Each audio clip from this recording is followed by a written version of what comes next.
Today, folks, we are talking about bad musicians. But before we do, let's take a moment just to soak in this beautiful fall. Sunshine, the leaves are turning, leaves will be changing, and it's just getting really, really great. Arkansas is a beautiful place to live, especially in the fall and fall and spring. So, all right. Hey, if I haven't introduced myself yet, my name is Rob with some guy named Rob, and I'm calling out bad musicians. Now, you're thinking that I'm going to call out somebody who can't play well. That is not what I'm going to do. What I am going to do, the other day, actually yesterday, I heard somebody say, "Well, we tried to get so and so to do the funeral, but he said that he wouldn't do it because they didn't offer me any money."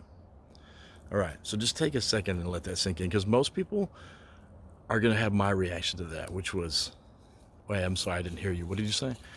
And they said, "Yeah, he wouldn't do the funeral because he wouldn't sing at the funeral because he says he gets paid for singing." All right, I'm going to try so hard not to say all the words that are coming to my mind right now, because part of life is self-discipline. And rather than bashing the heck completely out of this person, I'm just going to say it like this.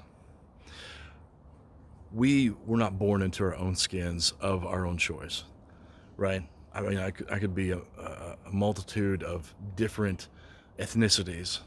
I just happened to be this. I'm made this way. I'm Caucasian, right? Um, I could have been I could have been anything. Any color, any race, any religion. I could have been anything. I had nothing to do with it. I had no idea what color my eyes would be, or when my hair would start turning gray, or where I was going to live whenever I'm older, or where I was born. I mean, all that kind of stuff, like, we don't know. And so what massive, insane amount of arrogance is it to say, I've been given the gift of singing, the gift of voice, and unless people pay me for it, they don't deserve to hear it. I just the amount of arrogance in that, it astounds me. I I'm happy that actually I'm not happy. I think I actually would have called him out had I been in the room when he said that. Listen, if you don't want to sing for somebody's wedding, because wedding is a thing where people get paid and it's a joyous occasion and there's money set aside for that. I understand that, right? And even then, I've played some weddings and done it for absolutely free. Why?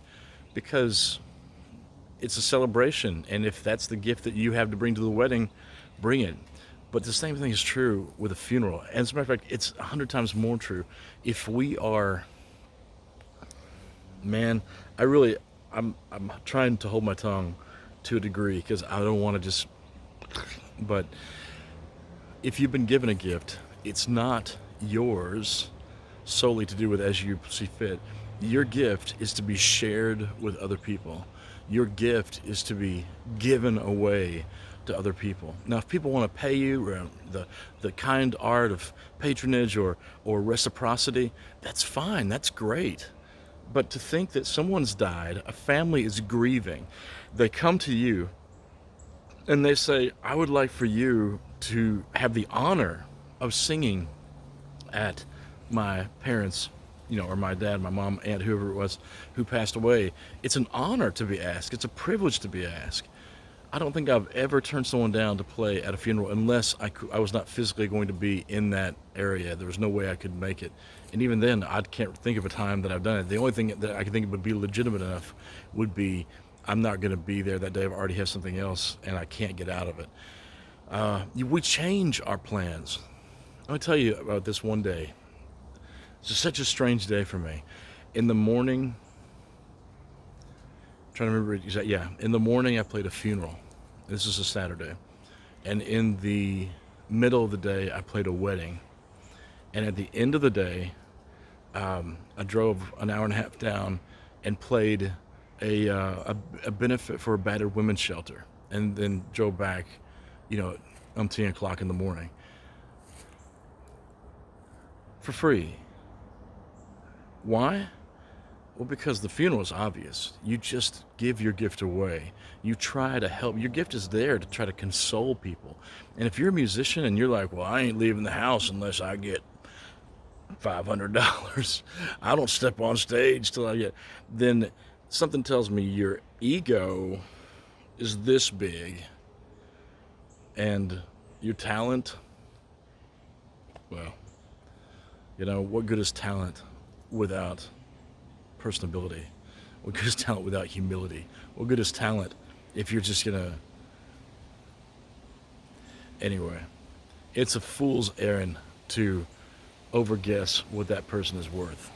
Well, to overguess what you're worth. And don't be a fool. There's enough fools in the world. If somebody has something like that they can give you, or that you can give them, and they need your help in a moment of pain and suffering, and you don't give it to them, what is it in the Bible that says, I was thirsty, and you gave me something to drink. I was hungry, and you fed me. I was naked, and you clothed me. What's the difference between those lines that Jesus said, or the lines that say, I was grieving, and you sang to me? So, you do what you want to with your gift, because it's your gift, but it doesn't make you a good musician. It doesn't make you worthy of getting paid. And I said, what does this guy do for a living? Because he doesn't sing. Because I would have heard of him before this moment if he was a singer of some merit, especially in this area that I've lived for so long and played for so long. Never have heard of the guy, but he thinks so much of his gift that yeah. And someone showed me a video, and he was singing. He wasn't even the lead singer. He was like anyway. Don't be a jerk. We're just here for a little while. Think of the fall. Here we are in the woods, looking at these gorgeous trees turning. And these leaves are teaching us something right here.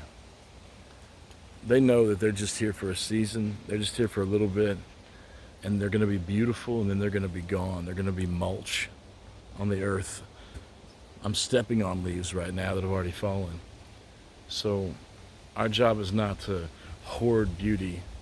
Our job is to share beauty and to share God's love. In Zephaniah, we're told that God himself sings over us. So if you need an example of how to give your gift away, remember that the one who created you, the one whose image that you bear, whether you reflect it or not, the one whose image that you bear sang over us, and most likely sang us into creation. So in my song Lullaby, I started off as a song for my daughter. It just says, give it all away and watch it come back someday. Give it all you got, be never what you're not. Be you honest and be you brave. And that's exactly what I tell you. Give it all away. It'll come back to you, whether it's through peace, through prosperity, through the richness of love and friendship, and just give it all away. There's nothing worth clinging on to. Nothing worth clinging on to. Once you cling on to it, it dies. Once you plant it in the ground, once you give it away, it grows into something beautiful. All right. That's my spiel, my friends. If you enjoy, you know what to do. Subscribe, like, Patreon, blah, blah, blah. Most importantly, give it away. I love you. God loves you.